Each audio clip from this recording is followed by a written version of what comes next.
Capítulo 9. A vitória do lugar silencioso. O missionário William Penn disse o seguinte: porque nada alcança o coração a não ser o que vem do coração, ou nada desperta a consciência a não ser o que vem da consciência viva. O missionário Robert Munham McCheyne escreveu o seguinte: pela manhã eu ficava ocupado em preparar a mente ao invés do coração. Este tem sido frequentemente o meu erro, e eu sentia sempre o seu mal, especialmente na oração. Reforma, pois o Senhor alarga o meu coração e eu pregarei. O missionário Richard Cecil escreveu o seguinte: o sermão que contém mais cérebro nele infundido que coração não terá eficácia nos ouvintes. A oração, com suas forças múltiplas, auxilia os lábios para proferirem a verdade em sua plenitude e liberdade. Deve-se fazer muita oração pelo pregador. O pregador é formado pela oração. Deve-se orar pelos lábios do pregador. Seus lábios devem ser abertos e enchidos pela oração. Os lábios santos são formados pela oração, por muita oração. Os lábios destermidos são feitos pela oração, por muita oração. A igreja e o mundo, Deus e os céus, devem muito aos lábios de Paulo. Os lábios de Paulo deverão seu poder à oração. Como é variada, ilimitada, valiosa e útil a oração para o pregador. Por muitas razões, em muitas coisas e em todas as ocasiões. Um dos grandes valores é que auxilia o seu coração. A oração põe o coração do pregador no seu sermão. A oração coloca o sermão do pregador no seu coração. O coração faz o pregador. Homens de grandes corações são grandes pregadores. Homens de maus corações podem fazer algum bem, mas isso é raro. O mercenário é o estranho, pode ajudar o rebanho em algumas ocasiões, mas é o bom pastor, com um bom coração de pastor, quem abençoará as ovelhas e corresponderá em toda medida à posição de pastor. Nós damos tanta ênfase à preparação do sermão que temos perdido a visão da coisa mais importante a ser preparada, o coração. Um coração preparado é muito melhor do que um sermão preparado. Um coração preparado fará um sermão preparado. Volumes têm sido escritos estabelecendo a mecânica e o gosto da preparação de sermões, de tal modo que estamos possuídos da ideia de que os andaimes são um prédio. Ao jovem pregador tem sido ensinado a empregar todo o seu esforço na forma, no gosto e na beleza do seu sermão, como um produto mecânico e intelectual. Temos, por isso, cultivado um gosto viciado no povo e despertado o clamor por talento em lugar da graça, eloquência em vez de piedade, retórica em lugar de revelação, reputação e brilhantismo ao invés de santidade. Por causa disto, temos perdido a verdadeira ideia da pregação, o poder da pregação, a convicção pungente do pecado, a rica experiência e o elevado caráter cristão, a autoridade sobre as consciências vivas que sempre resulta da pregação genuína. Isso não quer dizer que os pregadores estudam demais. Alguns deles nada estudam, outros não estudam o suficiente. Inúmeros pregadores não estudam de um modo correto para se mostrarem obreiros aprovados por Deus. Mas a nossa grande falta é a de cultura mental, mas de cultura de coração. Não a falta do conhecimento, mas a falta de santidade. É o nosso triste e saliente defeito. Não que não conheçamos muito, mas é que não meditamos sobre Deus e sobre Sua palavra. Não vigiamos, jejuamos e oramos suficientemente. O coração é o grande impedimento para a nossa pregação. As palavras impregnadas da verdade divina não encontram em nossos corações bons condutores. Detidas, tornam-se impotentes. Pode um homem ambicioso que busca louvor, a posição destacada, pregar o evangelho daquele que não buscou para si mesmo reputação, mas tomou a forma de um servo? Pode o orgulhoso, o vaidoso, o egoísta pregar o evangelho daquele que era modesto e humilde?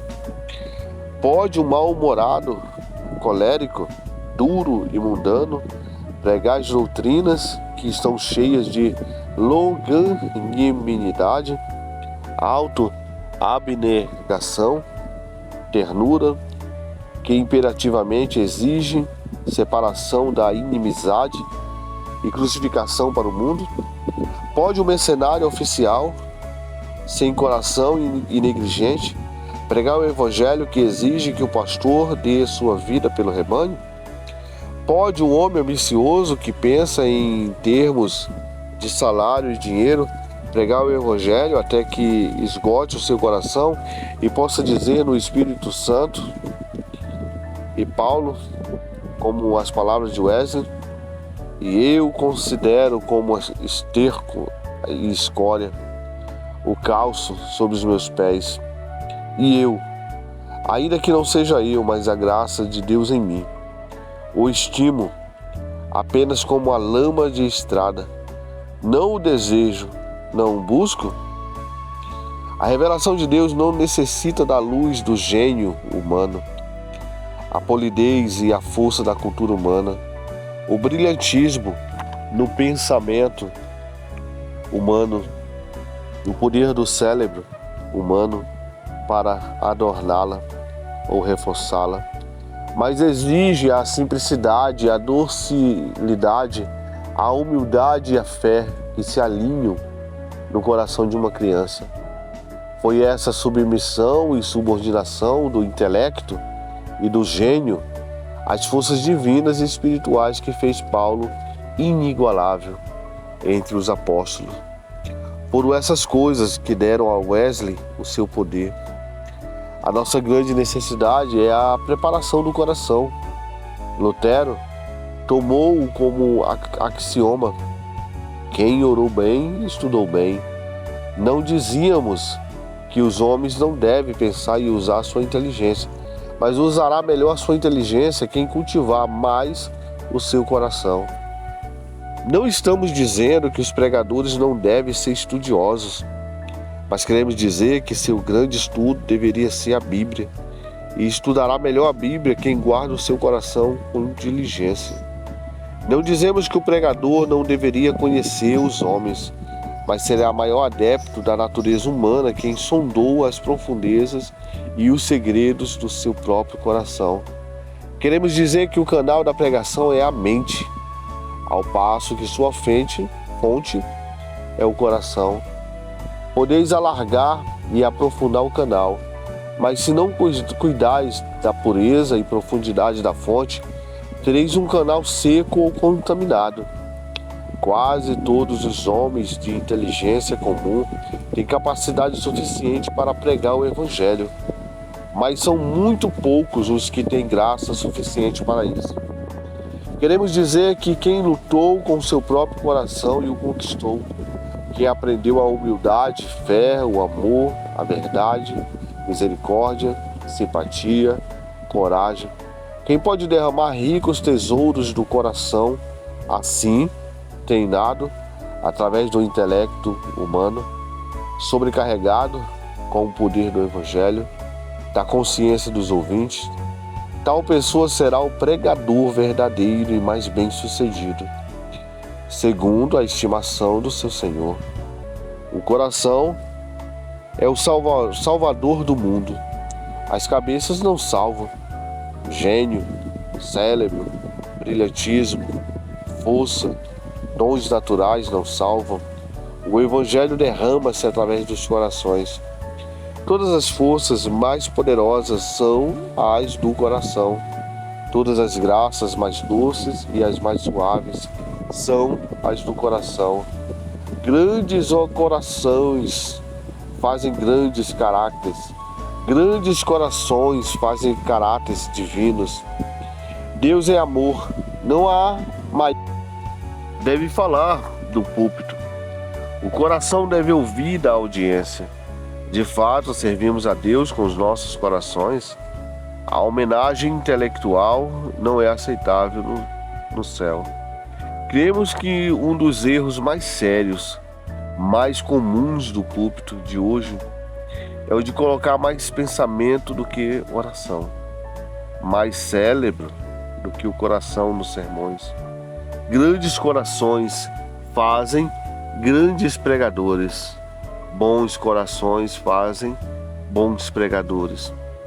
Uma escola teológica para engrandecer e cultivar o coração é o objetivo áureo do Evangelho. O pastor atrai seu povo a ele e governa seu povo pelo seu coração.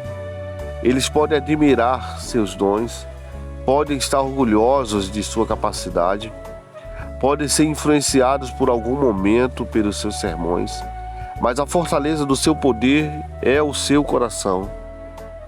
Seu centro é o amor. O trono do seu poder é o seu coração. O bom pastor dá vida pelas ovelhas. Os cérebros nunca fazem marcha. É o coração que sujeita a vida ao amor e à fidelidade. É necessário grande coragem para ser um pastor fiel, mas o coração, ele só, pode suprir essa coragem. Dons e gênios podem ser excelentes, mas são os dons e gênio do coração e não os da cabeça. É mais fácil encher o cérebro do que preparar o coração. É mais fácil fazer um sermão intelectual do que um sermão de coração. Foi o coração que trouxe o Filho de Deus dos céus. É o coração que levará os homens aos céus. O mundo necessita de homens de coração para simpatizar com suas aflições, para sarar as dores, para ter compaixão de suas misérias e para aliviar o seu sofrimento. Cristo foi eminentemente varão de dores, porque ele foi preeminentemente um homem do coração. Dar-me o teu coração. É o pedido de Deus aos homens. Dar-me o teu coração. É o que o homem pede aos outros. O ministério profissional é o ministério sem coração. Quando o salário representa um grande papel no ministério, o coração representa um papel mesquinho. Podemos fazer da pregação a nossa tarefa e não colocar os nossos corações nessa tarefa. Quem põe a si mesmo diante da sua pregação, põe o coração no último lugar. Quem não planta com seu coração no seu gabinete, nunca se fará uma seara para Deus. O recinto secreto é o gabinete do coração. Ali aprenderemos sobre a maneira de pregar e o que pregar, mais do que podemos aprender em nossas bibliotecas. Jesus chorou. É o mais curto e o maior versículo da Bíblia. É aquele que sai chorando, não pregando grandes sermões, levando a preciosa semente. Quem voltará com regozijo, trazendo seus molhos com ele. Salmos 126, verso 6. A oração da inteligência traz sabedoria, alarga e fortalece a mente. O recinto secreto é um perfeito professor, é escola para o pregador. O pensamento não só é iluminado e aclarado na oração, podemos aprender mais em uma hora de oração, quando oramos realmente, do que em muitas horas no gabinete. Há livros no recinto secreto que não podem ser encontrados ou lidos em qualquer outro lugar. Há revelações que não podem ser feitas em qualquer lugar que não seja o secreto.